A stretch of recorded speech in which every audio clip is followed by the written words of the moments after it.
Before we begin, I need you to answer something in the comments right now. Have you ever discovered that someone you thought you were protecting was actually being hurt by the very thing you were doing to protect them? Maybe it was a secret you kept. Maybe it was a truth you softened. Maybe it was something you told yourself was better left unsaid. Drop your answer below. I am reading every single one. Because this story begins with a little girl doing something nobody in a ballroom expected her to do. She ran. Not stumbled. Not shuffled. Ran. And when she stopped, she grabbed a stranger's wrist and said 5 words that would expose a 3-year secret. I remember you. Right? I remember. In the comments if this story finds you today. Now, let us begin. Camille Crowe was standing beneath a chandelier at the Fairmont Olympic Hotel when her daughter started running. It was supposed to be one of the most controlled evenings of Camille's year. 300 guests. Investors. Doctors. Philanthropists. Technology executives. Families who had traveled across the country for the Second Step Gala, an annual event supporting children living with mobility injuries. And at 34 years old, Camille Crowe was very good at controlled evenings. She had built Crowe Neural Systems from a tiny operation in Bellevue into one of the most talked-about companies in neuroprosthetic technology.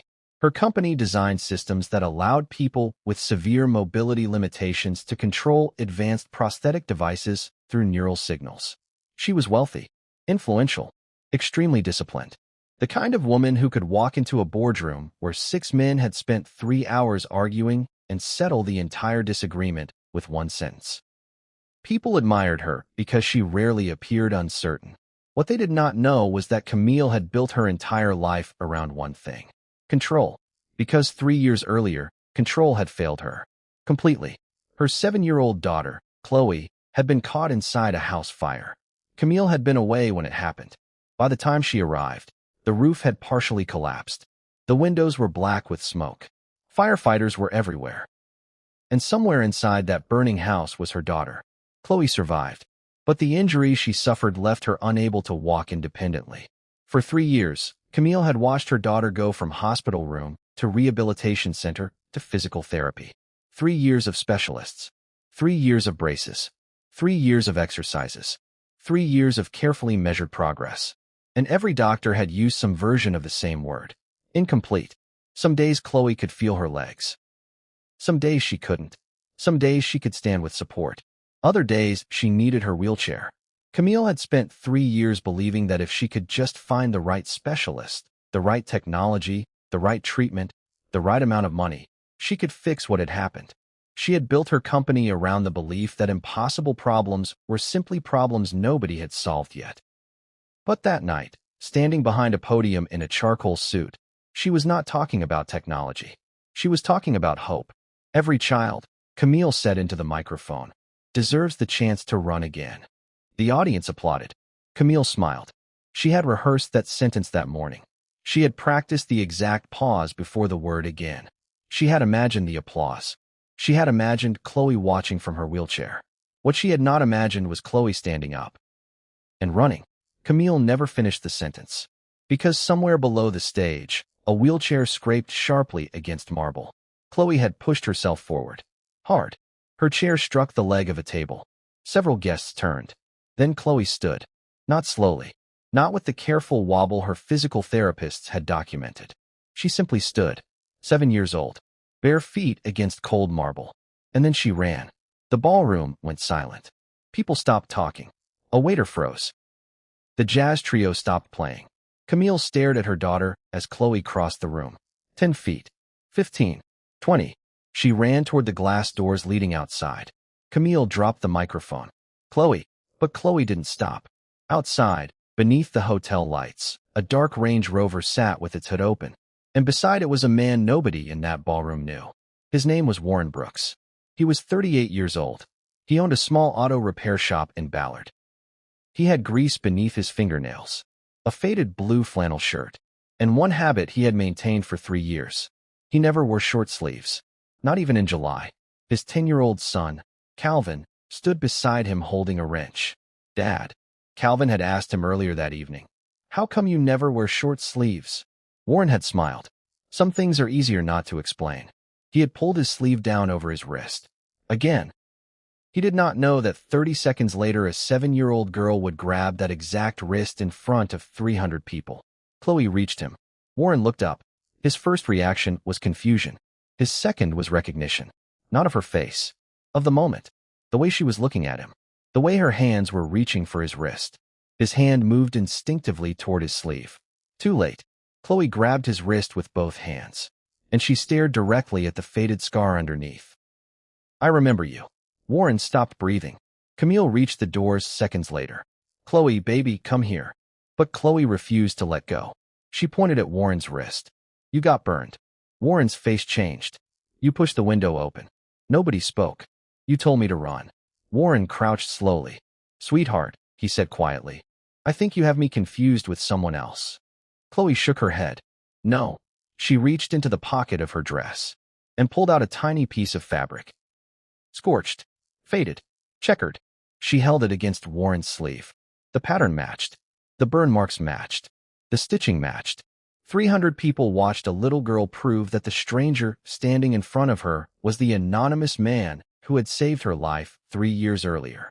And Camille Crowe suddenly remembered something she had spent 3 years trying not to remember. A burning house. Smoke. Her daughter's screams. A stranger's arms. And a question she had never been able to answer. Who saved my daughter? She had never known his name. But someone else had. And that was the part Camille was about to discover. 3 years earlier, somebody inside her company had already found Warren Brooks. And they had paid him to disappear. I need you in the comments right now.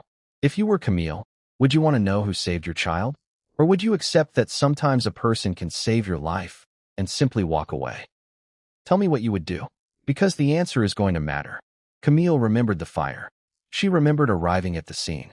She remembered firefighters pulling people from the house. She remembered a paramedic telling her that a man had carried her daughter through a window before the roof collapsed. But when Camille asked who the man was, nobody knew. By the time anyone started looking, he was gone. She had posted online. She had asked neighbors.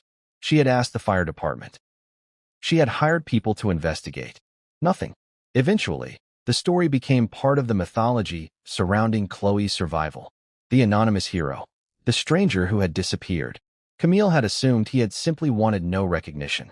She never considered that someone might have made sure he stayed invisible. Now Warren was standing in front of her. And he was looking at her like he already knew something she didn't. I remember pulling you out, he finally said. His voice was low. I didn't know who you were. Camille stared at him. You saved my daughter. Warren looked away. I was just there. No, Camille said. You were there when nobody else could get to her. He shook his head. It doesn't matter. Chloe tightened her grip around his wrist. It matters to me. Those words landed differently. Warren looked down at her. For 3 years he had tried to forget the fire. Not because he was ashamed. Because remembering it hurt. He had been driving home from a late shift when he saw the smoke. He had heard a child screaming. He had stopped.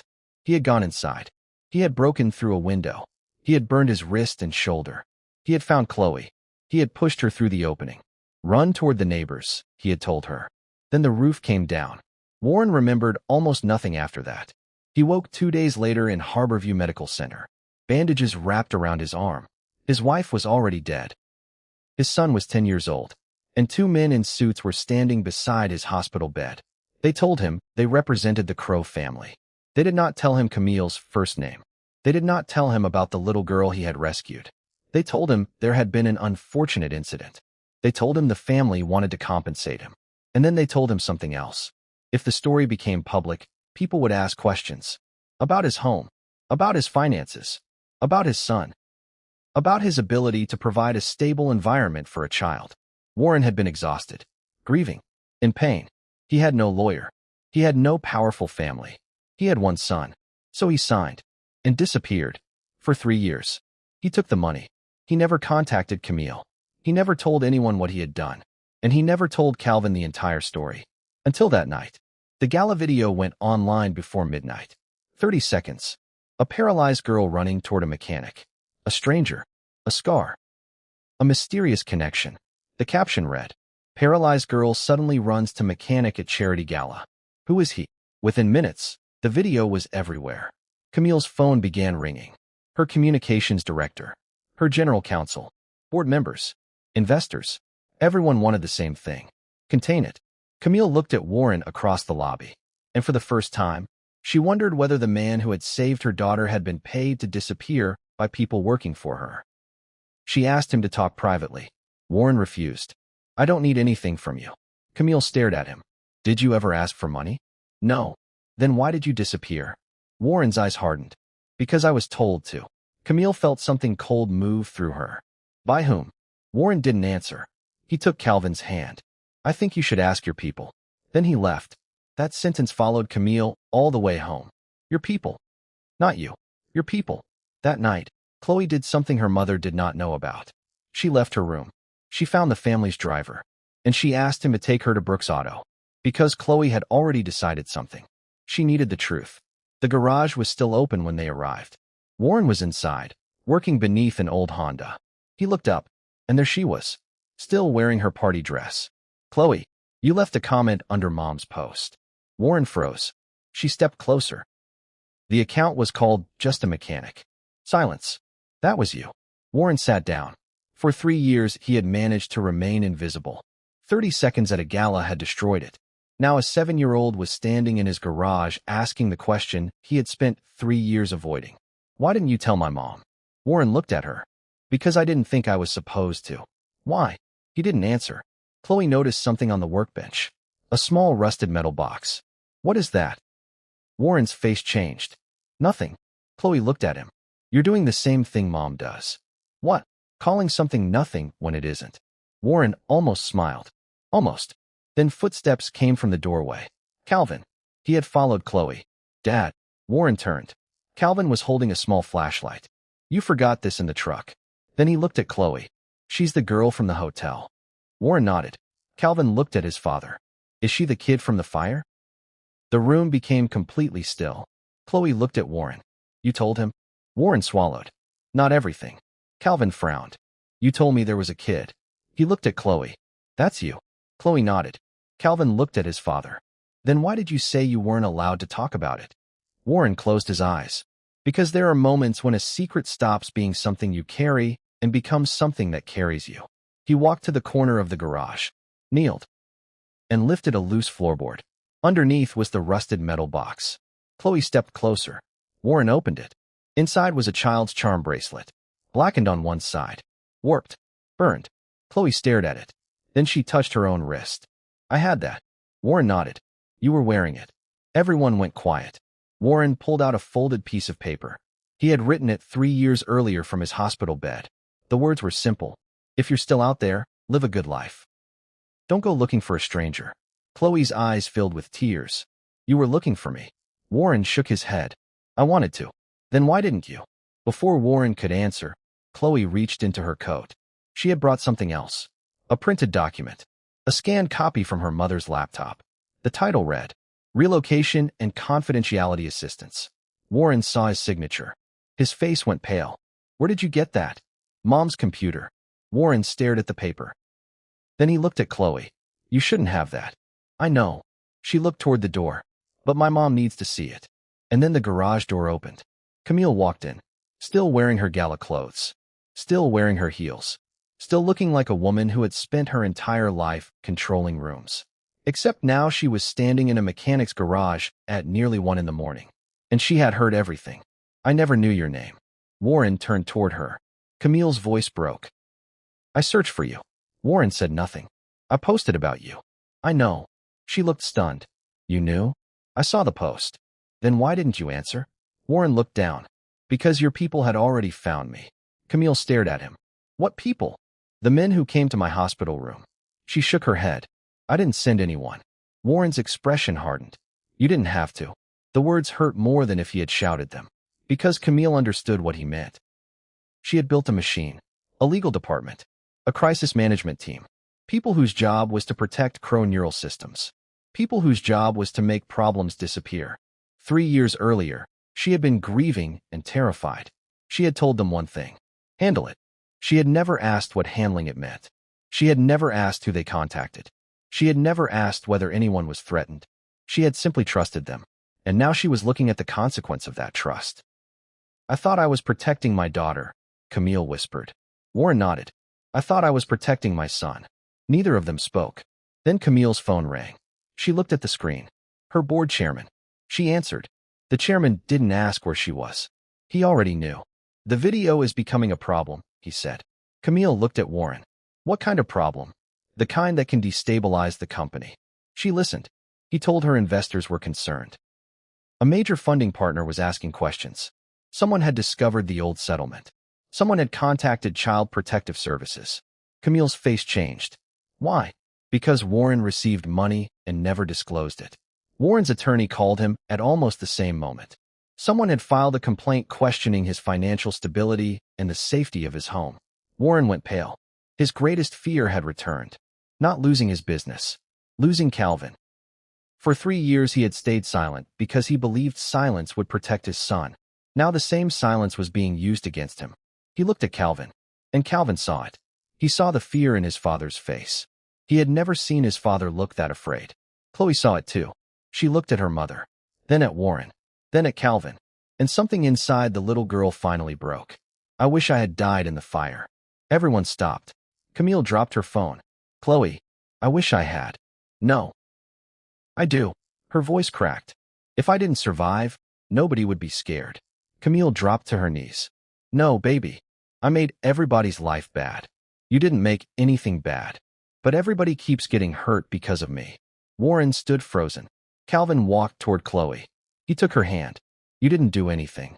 She looked at him. You saved my dad, Calvin said. And he saved you. He squeezed her hand. Maybe we should stop acting like that was something bad. The adults said nothing, because a 10-year-old had just understood something they had spent 3 years avoiding. The children were not the problem. The secrets were. Camille sat on the garage floor. Her expensive suit was covered in grease. She didn't care. For the first time in 3 years, she allowed herself to say the things she had avoided. I was wrong. Warren looked at her. I told myself I was protecting Chloe. She swallowed. But I was also protecting myself. She looked down. I was afraid people would think I failed as a mother. Warren said nothing. I was afraid my company would be damaged. Still nothing. And instead of facing those fears, I gave them to other people. Her voice broke. I am sorry. Warren looked at Calvin, then back at Camille. An apology doesn't give me back 3 years. I know. It doesn't give Chloe back 3 years either. I know. And it doesn't erase what happened. I know. Camille nodded. I don't want it to erase it. She looked at Warren. I want to stop hiding it. Outside, cameras began flashing. Someone had tipped off the press. The story was no longer controllable. Camille stood. For most of her life, she had believed control was safety. She had believed that if she controlled the story, she could control the consequences. But standing in that garage, she understood something. The story was never hers to control. It belonged to everyone who had been hurt by it. She looked at Warren.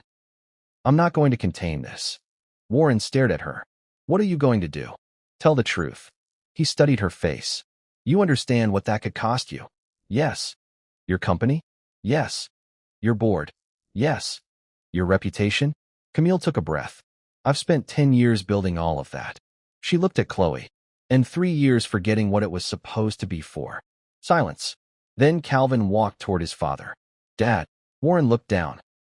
You don't have to hide anymore. Warren's eyes filled. He placed a hand on his son's shoulder. Then Chloe stepped toward him. She reached for his hand. And then she reached for Camille's. She took both. One in each hand. The mechanic.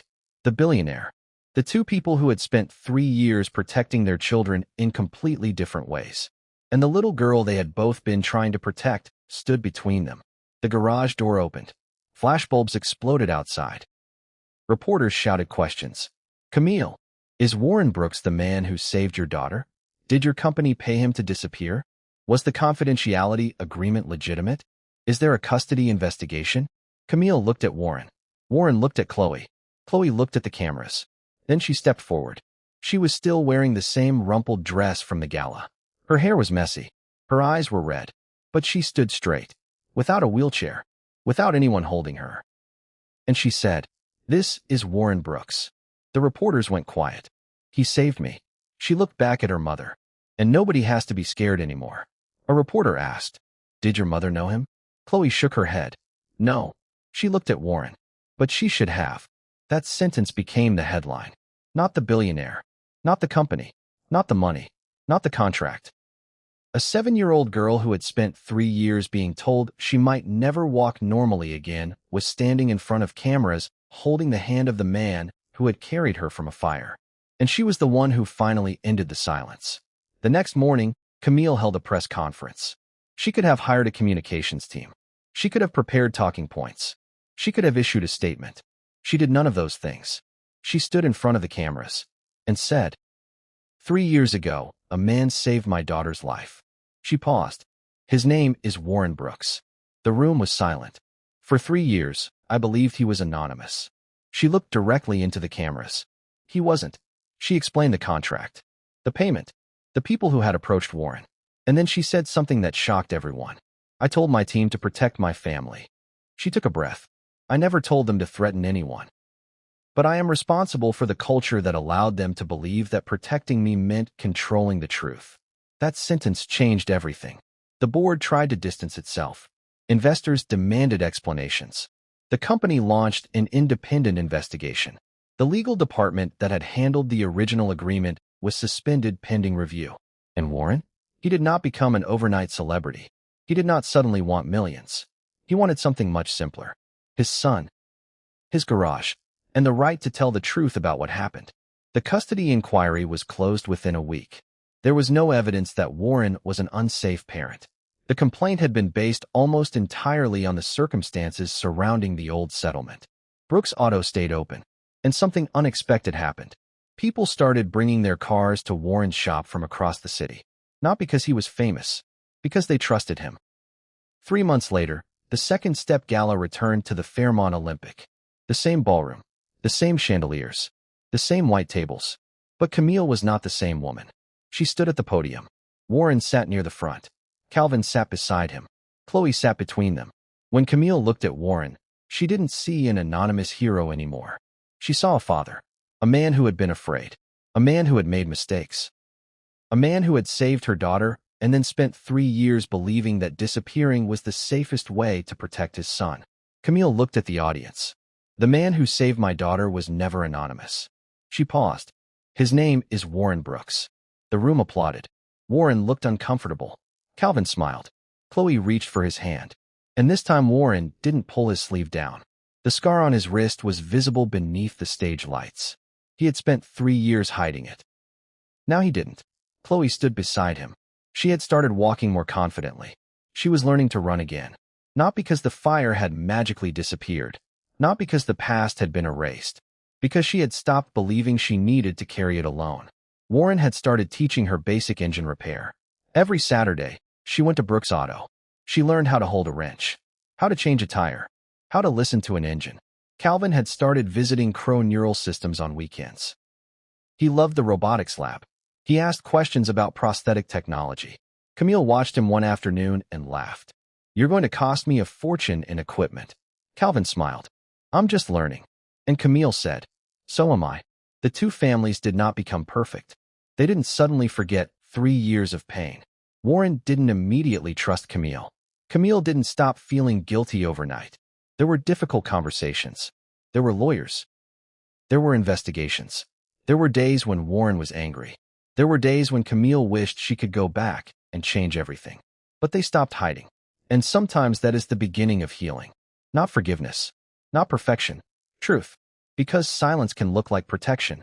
But sometimes silence is only fear wearing a nicer name. Camille thought she was protecting her daughter. Warren thought he was protecting his son. Both were acting out of love. And both discovered that love without honesty can still cause damage. That may be the hardest part of this story. Nobody thought they were the villain. Camille wasn't trying to destroy Warren. Warren wasn't trying to punish Camille. They were two parents making decisions from fear. And their children were left carrying the weight of those decisions. Until one little girl decided she had carried it long enough. So I want to ask you something. Was Camille wrong? Was Warren wrong? Was Diane right to make that phone call? Because if Diane had respected Zara's decision in the other story, Caleb might never have met his son.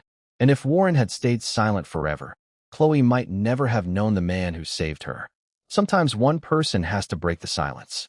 Even when breaking it feels wrong. Even when the person you're protecting told you not to.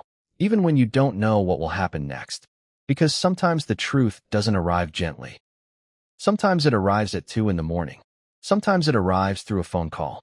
Sometimes it arrives in the form of a child running across a ballroom. And sometimes it arrives when someone finally looks you in the eyes and says, "I remember you." If there is someone in your life you have been protecting with silence, think about that tonight. Maybe you don't need a dramatic confession. Maybe you don't need a perfect speech. Maybe you simply need to tell them one honest thing. "I should have told you. I was afraid. I was wrong. I missed you. I love you. I am here." Because healing rarely begins with a grand gesture. It usually begins with one uncomfortable truth. One phone call. One conversation. One person deciding that silence has become heavier than honesty. And if this story touched something in you, don't just watch and move on. Think about the person you haven't called. The apology you keep postponing.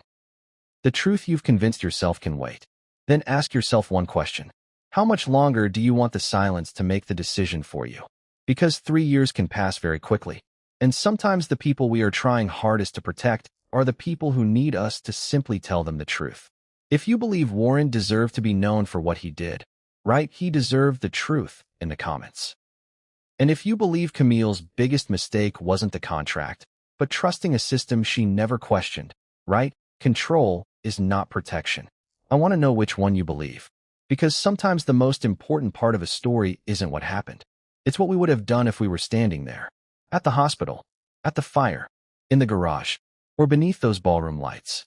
And maybe that's why Chloe's final words mattered so much. Nobody has to be scared anymore. 3 years earlier, she had been carried out of a burning house by a stranger. 3 years later, she walked out of another room holding his hand.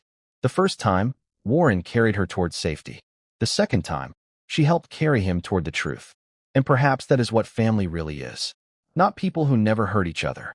Not people who always know what to do. But people who eventually find the courage to stop hiding from what happened. Because scars do not disappear simply because we cover them. They heal when we finally stop being ashamed that they exist. Warren stopped hiding his wrist. Camille stopped hiding the truth. Chloe stopped believing her survival was a burden. And 2 families that had spent 3 years living on opposite sides of a secret finally discovered that the truth had never been the thing they needed to fear. The silence was. So before you leave, answer the question I asked you at the beginning.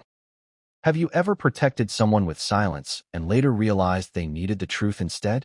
Tell me your answer below. And if someone in your life needs to hear this story today, send it to them.